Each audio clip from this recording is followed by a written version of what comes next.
Hello everyone, स्वागत है आपके अपने यूट्यूब चैनल जैकबोर्ड 2.0 में। बच्चों, इस वीडियो में हम लोग क्लास 12 के बच्चों के लिए सब्जेक्ट रहने वाला है पॉलिटिकल साइंस। जैसा कि आप लोग यहाँ पे देख पा रहे होंगे, सब्जेक्ट रहने वाला है पॉलिटिकल साइंस, यानी कि आर्ट्स के बच्चों के लिए आप लोग का मोस्ट इम्पोर्टेंट जो ऑब्जेक्टिव क्वेश्चंस होते हैं बच्चों पॉलिटिकल साइंस में, उसका कराने वाले हैं। और आप लोग थंबनेल में देख चुके होंगे कि सारे ही जो आप लोग का क्वेश्चंस कराएंगे ये सारे मोस्ट VVI रहने वाले हैं, जिसकी आप लोग का क्वेश्चंस बच्चों एग्जाम में पूछने की प्रबल संभावना रहेगी। तो अगर आप लोग चैनल पे नए हैं तो सबसे पहले हमारे चैनल जैकबोर्ड 2.0 को सब्सक्राइब कर लीजिए, क्योंकि इसी चैनल के माध्यम से आगे भी आप लोगों का जितने भी क्वेरी रहेंगे उसका सॉल्व किया जाएगा। साथ ही साथ आप लोग का BA BCom BSc के रिलेटेड नोटिफिकेशन भी और अपडेट भी बताया जाएगा बच्चों। इसलिए अगर आप लोग अभी भी चैनल पे नए हैं तो सबसे पहले हमारे चैनल को सब्सक्राइब कर लीजिए। बाकी भी सब्जेक्ट भी आप लोग कमेंट करके बताइएगा किस सब्जेक्ट का आप लोग का क्वेश्चन आंसर चाहिए बच्चों, ठीक है। उसका मोस्ट VVI इंपॉर्टेंट क्वेश्चन आप लोग के बीच में लेकर आएंगे। चलिए बच्चों, देर न करते हुए क्वेश्चन को शुरुआत करते हैं। पहला क्वेश्चन आप लोग देख लीजिए। यहाँ पे पहला क्वेश्चन में पूछा गया, बगदाद की संधि किस वर्ष हस्ताक्षर हुए थे बच्चों, यानी कि जो साइन हुआ था बगदाद की संधि पर वो किस वर्ष हस्ताक्षर हुए थे। तो इसका राइट आंसर हो जाएगा बच्चों ऑप्शन नंबर 3, यानी कि 1955 बिल्कुल यहाँ पे सही हो जाएगा। चलिए नेक्स्ट क्वेश्चन देखते हैं। क्वेश्चन नंबर 2 में पूछा गया, बर्लिन की दीवार कब खड़ी की गई। तो बच्चों इसका राइट आंसर हो जाएगा बच्चों ऑप्शन नंबर 4 से हो जाएगा 1961 में। याद रखिएगा, ये बार बार ये सब क्वेश्चन एग्जाम में पूछे जाते हैं। बर्लिन की दीवार कब खड़ी की गई थी बच्चों, 1961 में खड़ी की गई थी। चलिए आगे बढ़ते हैं। क्वेश्चन नंबर आपका नेक्स्ट देखिए। नेक्स्ट में आपको पूछा गया, किस देश ने नाटो में अमेरिका नेतृत्व का विरोध किया था। तो बहुत सारे देश बच्चों नाटो में थे, उसमें से कौन सा ऐसा देश था जो अमेरिका का नेतृत्व का विरोध कर रहा था बच्चों। तो वहाँ पे सबसे ज़्यादा यहाँ पे जो ऑप्शन दिया गया अकॉर्डिंग टू ऑप्शन, तो सबसे ज़्यादा सुटेबल है यहाँ पे फ्रांस। तो फ्रांस बिल्कुल करेक्ट हो जाएगा बच्चों। तो अगर क्वेश्चन आएगा आपके एग्जाम में किस देश ने नाटो में अमेरिका नेतृत्व का विरोध किया था, तो राइट आंसर याद रखिएगा फ्रांस बिल्कुल यहाँ पे सही हो जाएगा। चलिए अगला क्वेश्चन देखते हैं। अगला क्वेश्चन में आपको पूछा गया, पहला गुटनिरपेक्ष सम्मेलन में कितने देश भाग लिए थे। तो बच्चों जब पहला गुटनिरपेक्ष सम्मेलन हुआ था उसमें कितने देश भाग लिए थे, तो याद रखिएगा 25 देश ने भाग लिया था। कितना देश भाग लिया था बच्चों, 25 देश ने भाग लिया था। ये बिल्कुल करेक्ट हो जाएगा। चलिए अगला क्वेश्चन देख लीजिए बच्चों। अब हम लोग अगला क्वेश्चन देखिए, 5वां नंबर का ये प्रश्न है, क्यूबा मिसाइल संकट किस वर्ष उत्पन्न हुआ था। तो क्यूबा मिसाइल जो था बच्चों, इसका संकट किस वर्ष उत्पन्न हुआ था। तो राइट आंसर हो जाएगा यहाँ पे 1962, बिल्कुल यहाँ पे करेक्ट हो जाएगा। 1962 में इसका आपका संकट आया था, क्यूबा मिसाइल संकट। चलिए अगला क्वेश्चन देखते हैं। क्वेश्चन नंबर 6वां प्रश्न, 6वां का आपका राइट आंसर क्या हो जाएगा बच्चों। क्वेश्चन पूछा गया, बोल्शेविक क्रांति कब हुई थी। याद रखिएगा बोल्शेविक क्रांति कब हुई थी, तो 1917 में हुई थी बच्चों, ठीक है। 1917 में हुई थी चीन के अंदर, ठीक है। तो ये आप लोग याद रखिएगा। चलिए अगला क्वेश्चन देखिए। अगला क्वेश्चन में पूछा गया आपका, सोवियत संघ का विघटन कब हुआ। तो जो सोवियत संघ था बच्चों उसका विघटन कब हुआ था। तो इसका राइट आंसर हो जाएगा ऑप्शन नंबर 1 से हो जाएगा 1991। 1991 में इसका क्या गया था बच्चों, विघटन हुआ था। तो क्वेश्चन आपके एग्जाम में आएंगे कि सोवियत संघ का विघटन कब हुआ, तो याद रखिएगा 1991 में हुआ था। चलिए अगला क्वेश्चन देखिए बच्चों। अगर बच्चों आप लोग को याद है तो आप लोग भी अपने कॉपी में आंसर करते जाइएगा और बताइएगा लास्ट में कमेंट में कि सर मैंने आज इस वीडियो में इतना सही किया। चलिए अगला क्वेश्चन है, परमाणु अप्रसार संधि किस वर्ष हस्ताक्षर हुए थे बच्चों। तो इसका राइट आंसर याद कीजिएगा 1968 में हुआ था, ठीक है। परमाणु का जो अप्रसार संधि था वो कब हस्ताक्षर हुआ, कब सिग्नेचर हुआ, तो 1968 याद रखिएगा, ठीक है। चलिए अगला क्वेश्चन देखते हैं। अब 9वां प्रश्न में देखिए पूछा गया आपका, ग्लासनोस्ट और पेरेस्ट्राइका किसने प्रस्तुत किया था बच्चों। इसका राइट आंसर हो जाएगा गोर्बाचेव। क्या राइट आंसर हो जाएगा, गोर्बाचेव ने प्रस्तुत किया था। चलिए अगला क्वेश्चन देख लेते हैं। अगला क्वेश्चन में पूछा गया आपका, सोवियत संघ में कितने संघीय गणराज्य थे। सोवियत संघ में कितने संघीय गणराज्य थे, तो ऑप्शन नंबर यहाँ पे 4 बिल्कुल सही हो जाएगा, 15। टोटल मिला के सोवियत संघ में कितने गणराज्य थे, तो 15 याद रखिएगा। चलिए नेक्स्ट क्वेश्चन देख लेते हैं बच्चों। नेक्स्ट क्वेश्चन में पूछा गया आपका, सोवियत संघ के विघटन के बाद कौन सा देश एक महाशक्ति के रूप में उभरा। यानी कि जब सोवियत संघ टूट गया, विघटन हो गया, तो उसके बाद कौन सा ऐसा देश था बच्चों जो महाशक्ति के रूप में उभरा। तो इसका राइट आंसर रखिएगा संयुक्त राज्य अमेरिका। अमेरिका उस टाइम बहुत पावरफुल अनेक शक्ति के रूप में उभरा था जब सोवियत संघ टूट गया था, तो है कि नहीं। तो यहाँ पर राइट आंसर याद रखिएगा ऑप्शन नंबर 1 संयुक्त राज्य अमेरिका बिल्कुल सही हो जाएगा। चलिए अगला क्वेश्चन देख लेते हैं। अब देखिए 12वां प्रश्न में हम लोग पहुँच गए हैं। 12वां प्रश्न पूछा गया, सोवियत संघ के अंतिम राष्ट्रपति कौन थे। तो याद रखिएगा सोवियत संघ के अंतिम राष्ट्रपति कौन थे, मिखाइल गोर्बाचेव। ये याद रखिएगा, ये अभी कुछ देर पहले भी हम लोग इसके बारे में पढ़े थे गोर्बाचेव। तो जो सोवियत संघ के अंतिम राष्ट्रपति थे वो कौन थे, सोवियत संघ के अंतिम राष्ट्रपति कौन थे, मिखाइल गोर्बाचेव। तो यहाँ पे आपका राइट आंसर होगा ऑप्शन नंबर 3 मिखाइल गोर्बाचेव हो जाएगा। चलिए आगे बढ़ते हैं। अगला प्रश्न आपका पूछा गया, सितंबर 2001 में किस आतंकी संगठन ने अमेरिका पर हमला किया था? तो इसका राइट आंसर होगा अलकायदा। अलकायदा जो बच्चों था आतंकी एक संगठन था, उसी ने 2001 में अमेरिका में क्या किया था? हमला किया था। ठीक है, तो यहाँ पे याद रखिएगा कि 2001 का अमेरिका में जो हमला हुआ था किस आतंकी संगठन ने किया था? तो अलकायदा, याद रखिएगा अलकायदा। चलिए अगला क्वेश्चन देख लेते हैं। अगला आने का हम लोग क्वेश्चन नंबर 14 में पहुँच गए। कुवैत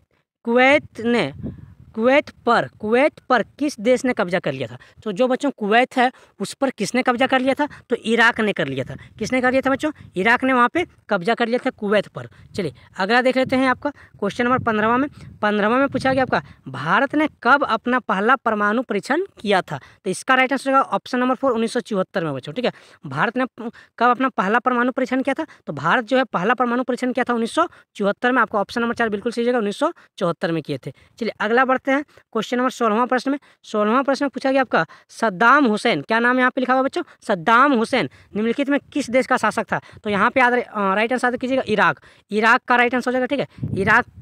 ठीक है, इराक में कौन? सद्दाम हुसैन। नाम क्या याद रखिएगा? सद्दाम हुसैन, वो इराक का एक शासक था। चलिए अगला क्वेश्चन देख लेते हैं। क्वेश्चन नंबर 17वां में पूछा गया आपका विश्व को इंटरनेट की सुविधा किस देश की देन है? तो बच्चों चूंकि इंटरनेट जो है विकास तो बहुत सारे देशों ने किया है, लेकिन सबसे ज़्यादा अहम भूमिका निभाया था तो अमेरिका ने। किसने निभाया था? अमेरिका राइट आंसर हो जाएगा। तो यहाँ पे ऑप्शन के अकॉर्डिंग बच्चों क्वेश्चन आएगा विश्व के इंटरनेट की सुविधा किस देश की देन है? तो याद रखिएगा अमेरिका की देन है। ऑप्शन नंबर 2 यहाँ पे सही जाएगा अमेरिका। चलिए अगला क्वेश्चन देखते हैं। अगला क्वेश्चन 18वां में हम लोग पहुँच गए बच्चों। क्वेश्चन में पूछा गया आपका विश्व का कौन सा राष्ट्र अपने बजट का एक बड़ा हिस्सा रक्षा अनुसंधान और विकास मद में खर्च करता है? तो बच्चों जैसे बजट होता है ना, तो बजट में बहुत सारे विभाग में खर्च किया जाता है, लेकिन रक्षा के विभाग में यानी कि आपका जो डिफेंस लाइन होता है, रक्षा के विभाग में सबसे ज़्यादा कौन खर्च करता है? तो यहाँ पे राइट आंसर रखिएगा अमेरिका। अमेरिका जो है रक्षा विभाग में बहुत ज़्यादा खर्च करता है, इसलिए बोलते हैं बच्चों वो बहुत ज़्यादा शक्ति भी है रक्षा के मामले में। ठीक है, चलिए अगला क्वेश्चन देखते हैं। आपका क्वेश्चन नंबर 19वां में पूछा गया आपका निम्न में से कौन देश सोवियत संघ के गणराज्य थे? निम्न में से कौन देश सोवियत संघ के गणराज्य थे? तो यहाँ पे राइट आंसर होगा बच्चों ऑप्शन नंबर देखिए, यहाँ पे सोवियत संघ के गणराज्य यूक्रेन, बेलारूस, तुर्कमेनिस्तान। तो बच्चों अगर इसको आप लोग अच्छे से जब देखिएगा तो ये तीनों देश है, यूक्रेन, बेलारूस, तुर्कमेनिस्तान, कहीं ना कहीं ये सोवियत संघ के गणराज्य रह चुके थे, इसलिए इसका राइट आंसर हो जाएगा इनमें से सभी बच्चों। बहुत सारे में यूक्रेन भी ले रहा है, लेकिन बच्चों हम लोग जब इसको अच्छे से सर्च किए, ठीक है, पता किए कि आखिर इसका क्या आंसर होगा, तो यूक्रेन, बेलारूस और तुर्कमेनिस्तान ये तीनों पता चला बच्चों कि सोवियत संघ के गणराज्य एक टाइम में रह चुके थे, इसलिए यहाँ पे ऑप्शन नंबर 4 भी दिया था इनमें से सभी। तो यहाँ पे इनमें से सभी बिल्कुल सही हो जाएगा। चलिए अगला क्वेश्चन देखते हैं। क्वेश्चन नंबर 20 में आपको पूछा गया यूरोपीय संघ की स्थापना कब हुई थी? तो इसका राइट आंसर याद रखिएगा बच्चों 1992 में। ठीक है, 1992 में आपका बिल्कुल सही हो जाएगा, यूरोपीय संघ की यहाँ पे स्थापना हुई थी। चलिए अगला क्वेश्चन देख लेते हैं। नेक्स्ट क्वेश्चन देखिए, आपका 21वां प्रश्न में पहुंच गए। 21वां में पूछा गया आपका निम्नलिखित में कौन आसियान का सदस्य है? तो आसियान जो संगठन है बच्चों उसका कौन सदस्य है? तो इंडोनेशिया यहाँ पे करेक्ट आंसर हो जाएगा। बाकी भारत, चीन, पाकिस्तान ये तीनों बच्चों आसियान का आपका सदस्य नहीं है। ठीक है, तो क्वेश्चन पूछा था आसियान का सदस्य कौन है? तो इंडोनेशिया बिल्कुल करेक्ट हो जाएगा। इंडोनेशिया के सदस्य है जो आसियान का सदस्य रह चुका है और है भी बच्चों। चलिए आगे बढ़ते हैं। अगला क्वेश्चन देखिए 22वां प्रश्न में। 22वां में आपका पूछा गया आपका साम्यवादी चीन का उदय कब हुआ? तो साम्यवादी चीन का उदय कब हुआ था? 1949 बिल्कुल यहाँ पे सही हो जाएगा बच्चों। साम्यवादी चीन, जो साम्यवादी चीन है उसका आपका उदय कब हुआ था? याद रखिएगा 1949 में हुआ था। चलिए अगला क्वेश्चन देख लेते हैं। क्वेश्चन नंबर आपका 23वां प्रश्न में पहुंच गए बच्चों हम लोग। 23वां में पूछा गया आपका आसियान की स्थापना कब हुई है? तो आसियान की जो स्थापना हुई है बच्चों, ऑप्शन नंबर आपके यहाँ पे जो 1967 दिया हुआ है, ऑप्शन 2 नंबर बिल्कुल करेक्ट है। जो आसियान अभी हम लोग पढ़े थे कि आसियान, तो आसियान जो संगठन है उसका स्थापना कब हुआ था? तो याद रखिएगा 1967। क्या याद रखिएगा बच्चों? 1967 बिल्कुल सही हो जाएगा। चलिए यहाँ पे पॉलिटिकल साइंस आर्ट्स का बच्चों इंपॉर्टेंट क्वेश्चन आप लोग देख पा रहे हैं जो सीधे आपके एग्जाम में प्रबल संभावना है कि एग्जाम में पूछे जाएंगे। वही क्वेश्चन लेके आए हैं जो आपके सेलेक्टेड हैं बच्चों, और बहुत सारे क्वेश्चन यहाँ से आपके एग्जाम में देखने को मिलेगा। चलिए अगला क्वेश्चन पूछा गया भारत ने पूरब की ओर देखो नीति कब अपनाया था? तो भारत ने बच्चों पूरब की ओर देखो नीति कब अपनाया था? तो राइट आंसर देखिए 1991 यानी कि 1991 में बच्चों भारत ने पूरब की ओर देखो नीति अपनाई थी। ठीक है, चलिए राइट आंसर यहाँ पे ऑप्शन नंबर 1 बिल्कुल सही हो गया। भारत ने पूरब की ओर देखो नीति कब अपनाई? 1991 में। बार बार रिपीट करते हैं बच्चों ताकि आप लोग को अच्छे से याद हो जाए एक ही बार में। चलिए अगला क्वेश्चन पूछा गया भारत का पहला उप प्रधानमंत्री कौन थे? भारत का पहला उप प्रधानमंत्री कौन थे? तो यहाँ पे राइट आंसर ऑप्शन नंबर 2 बिल्कुल सही जगह सरदार वल्लभ भाई पटेल। सरदार वल्लभ भाई पटेल बच्चों बिल्कुल सही जगह जो आपका भारत का पहला उप प्रधानमंत्री थे। चलिए अगला क्वेश्चन देख लेते हैं बच्चों। अगला क्वेश्चन आपका क्वेश्चन नंबर हम लोग 26वां में पहुंच गए। 26वां नंबर में पूछा गया आपका स्वतंत्रता के बाद भारतीय संघ में शामिल होने वाली अंतिम देशी रियासत कौन थी? तो बच्चों इसका जो राइट आंसर हो जाएगा, स्वतंत्रता के बाद भारतीय संघ में शामिल होने वाली अंतिम देशी रियासत कौन थी? तो यहाँ पे हैदराबाद सही हो जाएगा बच्चों ऑप्शन के अनुसार। ठीक है, तो यहाँ पे हैदराबाद जो देश था वो सबसे अंतिम आपका देशी रियासत थी। चलिए नेक्स्ट क्वेश्चन देख लेते हैं। क्वेश्चन नंबर आपका 27वां प्रश्न पूछा गया, राज्य पुनर्गठन आयोग की स्थापना कब हुई थी? तो राज्य पुनर्गठन आयोग की स्थापना कब हुई थी बच्चों? तो यहाँ पे इसका राइट आंसर हो जाएगा ऑप्शन नंबर 3 बिल्कुल सही होगा, 1953 में। 1953 में राज्य पुनर्गठन आयोग की स्थापना हुई थी। 28वां प्रश्न देख लीजिए बच्चों, सारे क्वेश्चन आपके VBI हैं जो आपके एग्जाम में प्रबल संभावना है कि पूछे जाएंगे। 1952 से 1967 के बीच भारतीय राजनीतिक पार्टी में किस पार्टी का वर्चस्व रहा है? तो ये बच्चों कांग्रेस का रहा है। आप 1952 से 1967 के बीच कार्यकाल देखते हैं तो आपका जो भारतीय राष्ट्रीय कांग्रेस था उसका वर्चस्व रहा था। ठीक है, चलिए अभी भी आप हमारे चैनल को सब्सक्राइब नहीं किया, जरूर सब्सक्राइब कर लीजिए ताकि आप लोग को मोस्ट इंपॉर्टेंट क्वेश्चंस बच्चों आप लोग को सबसे पहले मिल सके और भी बहुत सारे बच्चों जो नोटिफिकेशन आता है वो सबसे पहले आप लोग के पास पहुँच सके। चलिए बच्चों अगला क्वेश्चन देखते हैं, हमारी नियोजन व्यवस्था किस विचारधारा पर आधारित है? तो बच्चों जो हमारी जो नियोजन व्यवस्था है वो किस विचारधारा पर आधारित है? ऑप्शन है उदारवाद, साम्यवाद, गांधीवाद, लोकतांत्रिक समाजवाद। तो यहाँ पे ऑप्शन के अनुसार बच्चों ऑप्शन नंबर जो 3 है बिल्कुल ज़्यादा करेक्ट है। बाकी बच्चों यहाँ पे आपके यहाँ पे गांधीवाद भी चलता है, साम्यवाद भी चलता है, लेकिन यहाँ पे लोकतांत्रिक साम्यवाद दिया हुआ है, समाजवाद दिया हुआ है, इसलिए यहाँ पे बिल्कुल ऑप्शन नंबर 3 सही होगा कि हमारी नियोजन व्यवस्था किस विचारधारा पर आधारित है। तो याद रखिएगा लोकतांत्रिक समाजवाद पर डिपेंड है। चलिए अगला क्वेश्चन देख लेते हैं बच्चों, 30वां प्रश्न जो कि अंतिम प्रश्न है। अंतिम प्रश्न में आपका पूछा गया, योजना आयोग को समाप्त कर कौन सा आयोग बनाया गया? तो बच्चों आप लोग को याद होगा कि योजना आयोग को नरेंद्र मोदी समाप्त किए थे और इस नीति आयोग में लेके आए थे। कब बच्चों? 1 जनवरी 2015 को। चलिए यहाँ तक आप लोग नीति आयोग समझ गए बच्चों। नीति आयोग 1 जनवरी 2015 को लागू हुआ था, तो वो किसके जगह पे आया था? तो योजना आयोग की जगह पे आया था। तो योजना आयोग को समाप्त कर कौन सा आयोग बना? याद रखिएगा ऑप्शन नंबर 1 बिल्कुल सही जगह, नीति आयोग। इस प्रकार बच्चों आप लोग का क्वेश्चन जो टॉप 30 MCQ था, VBI MCQ था, उसको सारे मैंने करा दिया बच्चों, अच्छे से कंठाइज कर लीजिएगा। पॉलिटिकल साइंस का और भी बहुत सारे क्वेश्चंस लेकर आएंगे जो सीधे आपके एग्जाम